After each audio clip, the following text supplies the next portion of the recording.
للہ ولی والصلاة علی نبی وعلی آلہ واصحابہ المتعدبین بآدابہ اما بعد فاعوذ باللہ من الشیطان الرجیم بسم اللہ الرحمن الرحیم قال اللہ تبارک و تعالی فی کلام المجید والفرقان الحمید یا ایھا الذین آمنوا اتقوا اللہ ولتنظر نفس ما قدمت لغد صدق اللہ العظیم ان اللہ وملائکتہ یصلون علی النبی یا ایھا الذین آمنوا صلوا علیہ وسلموا تسلیما اللہم صل علی سیدنا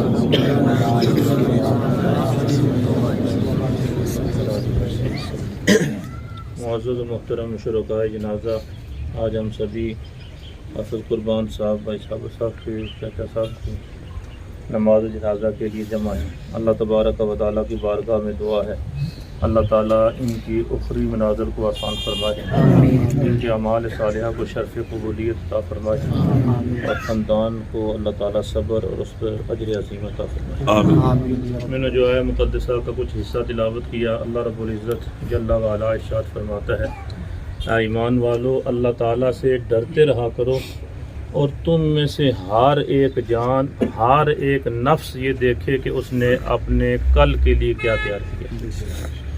کل سے مراد قیامت کا دن ہے۔ اللہ تبارک و تعالیٰ نے ایمان کے بعد جو سب سے اہم شرط ایمان والوں کے لیے قرار دی ہے وہ ہے تقویٰ، پرہیزگاری، اللہ کا خوف، اللہ کی خشیت۔ یہ مختلف معنوں کے اندر استعمال ہوتا ہے۔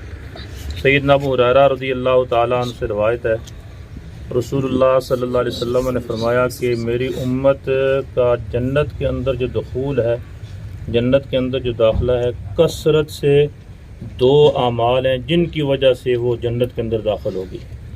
دو اعمال اپنی زندگی کا حصہ بنا لے گی، انہیں اپنی زندگی میں نافذ کر لے گی، کثرت کے ساتھ جب ان پر عمل کرے گی تو اللہ تبارک و تعالیٰ اس کے عوض میں، اس کے بدل میں کثرت کے ساتھ میری امت کو جنت میں داخلہ عطا فرمائے گا۔ پہلی چیز ہے حسن اخلاق اور دوسری چیز ہے تقویٰ۔ حسن اخلاق کیا ہے؟ ایک دوسرے کے ساتھ احسن طریقے کے ساتھ معاملات کرنا، زندگی گزارتے ہوئے ایک دوسرے کے دکھ درد، ایک دوسرے کے معاملات میں ایک دوسرے کا معاون اور ممید بن کر رہنا۔ جس طرح اللہ تبارک و تعالیٰ فرماتا ہے وَتَعَاوَنُوا عَلَى الْبِرِّ وَالتَّقْوَىٰ وَلَا تَعَاوَنُوا عَلَى الْإِثْمِ وَالْعُدْوَانِ۔ فرمایا نیکی کے معاملات میں، پرہیزگاری کے معاملے میں ایک دوسرے کے معاون اور مددگار بن جاؤ، اور گناہ اور برائی کے جو معاملات ہیں ان میں ایک دوسرے کی مدد نہ کرو۔ اور حسن اخلاق کے لیے حضور علیہ الصلوۃ والسلام نے فرمایا جس بندے کے ساتھ اللہ تعالیٰ دنیا میں اچھائی کرنا چاہتا ہے اسے اچھے اخلاق عطا فرما دے، اور جسے دنیا میں ذلیل اور رسوا کرنا چاہتا ہے، دنیا کے اندر اس کی زندگی ذلت کے ساتھ گزارنا چاہتا ہے، اسے برے اخلاق عطا کرنا۔ اب اس چیز کو ہم نے اپنے ذہن میں خود رکھنا ہے۔ اللہ تعالیٰ نے فہم، فراست، عقل، شعور سب کچھ دیا ہے، لیکن ان چیزوں کو ذہن میں رکھنا ہے کہ ہم نے اپنی زندگی کیسے گزارنی ہے۔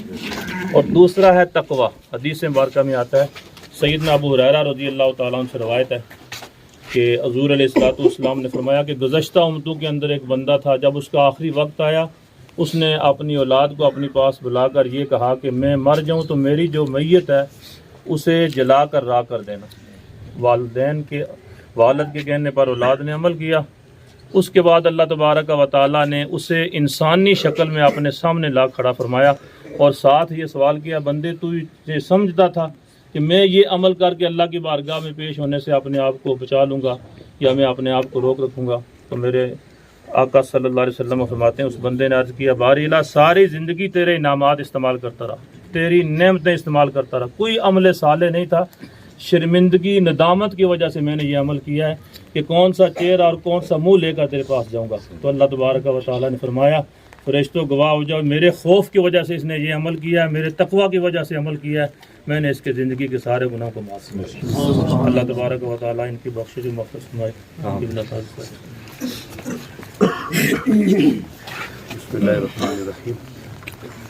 احباب گرامی، زندگی نے تمام ہونا ہے، اللہ نے کچھ اسباب ایسے پیدا فرما دیے ہیں جو ہماری بخشش کا سبب اور ذریعہ بنتے ہیں، اور سب سے بڑا سبب یہ مسجد ہے جو اللہ نے آپ کو توفیق دی اور یہ بن گئی ہے، یہ آباد رہی، اللہ اکبر کی صدا بلند ہوتی رہی، آپ نماز پڑھتے رہے، قرآن کی تلاوت کرتے رہے، آپ کے بچے قرآن پڑھتے رہے تو یہ سفر آسان ہوگا، ورنہ یہ سفر بڑا مشکل ہے۔ یہ استثنائی کلیہ ہے جو انہوں نے بیان کیا، یہ استثنائی کلیہ ہے۔ مانگنا اسی رب سے ہے، بخشش اسی رب نے ادا کرنی ہے، غفور ہے، رحیم ہے، لیکن جو چیزیں اس نے دنیا میں ہمیں بتائیں اس پر عمل نہیں کریں گے تو پھر یہ اس کے ساتھ بغاوت ہوتی ہے کہ بندہ باغی بن جاتا ہے۔ بغاوت سے اللہ ہم سب کو بچائے۔ مساجد گھر کے قریب ہے، انہیں آباد رکھیں۔ انما یامر مساجد اللہ من آمن باللہ والیوم الآخر، جو اللہ پر ایمان رکھنے والا ہے وہ مسجدیں بناتا بھی ہے اور آباد بھی کرتا ہے، اور آخرت تو سب نے جانا ہے۔ آج جا رہے ہیں بزرگ ہمارے، اسی طرح ہمیں بھی اس چارپائی پر رکھا جائے گا، ہم نے بھی جانا ہے۔ یہ تو خوش قسمت ہیں کہ ان کے کتنے پوتے، نواسے، عزیز، رشتہ دار ایسے جن کے سینے میں قرآن ہے۔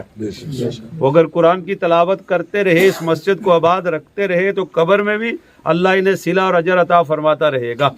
یاد رکھو، اپنی اولاد کو قرآن پڑھاؤ، اپنی اولاد کی انگلی پکڑ کے اللہ کے نیک بندو کے پاس لے کر جاؤ، اس نسبت کو یاد رکھو، اسے حاصل کرو۔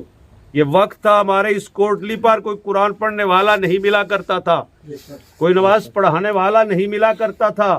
یہ کل کی بات ہے، یہ ہمارے سامنے جو نویترا اور یہ علاقہ ہے، نماز جنازہ پڑھانے والا بھی کوئی نہیں ملا کرتا تھا۔ اللہ نے ہم پر کرم کیا، ہم خوش قسمت لوگ ہیں، اللہ نے ہمیں ایک اچھے عقیدے پر رکھا، اللہ نے اپنا دوست اس کوٹلی کی سرزمین پر بٹھا دیا، اور انہی کا صدقہ ہے کہ آپ کے بچے قرآن بھی پڑھ رہے ہیں، آپ نماز بھی پڑھ رہے ہیں، آپ ہاتھ میں تسبیح بھی لے کر تسبیح و تحلیل بھی کر رہے ہیں۔